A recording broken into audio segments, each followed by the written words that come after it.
粤剧联盟主席、粤剧王派传承人乌素斐，系传承戏曲经典、弘扬传统文化的具里程碑意义的海外代表人物。不忘先师教诲，不忘传承和推广，发起了海外粤剧联盟的演出。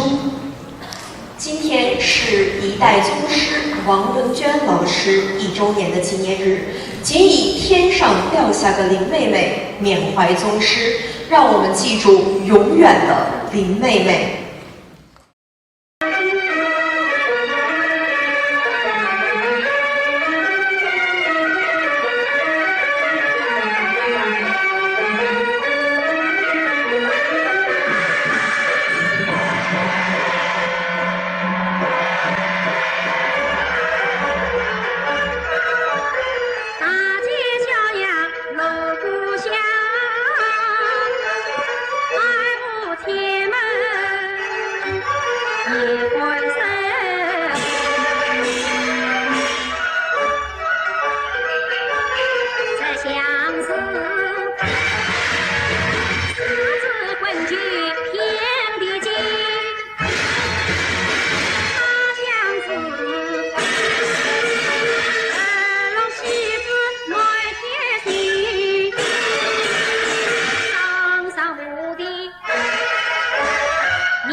身在海外呢，我一直还是不能够忘记我的粤剧，还是依旧痴迷着王派。所以呢，我想应该要完成这一个自己的梦想，所以我就选择今天回来，还是跟老师来拜驾一个拜师会，圆我自己的一个梦。虽说离开舞台了，但是也还是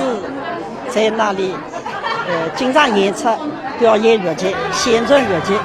扩大粤剧的影响。那么现在也提出要建立师徒关系，那么我想能够出点力，能够支持啊，我觉得也应该。就这样，在这个美丽的夏夜，乌素斐手捧着一束鲜花，跪在王老师的膝下，在粤剧界众多名家同伴的见证下，他的梦圆了。面对徐玉兰、毕春芳等粤剧表演艺术家和众多粤剧姐妹，乌素斐又唱起了她心爱的王派。此刻，她已经真正成为了王派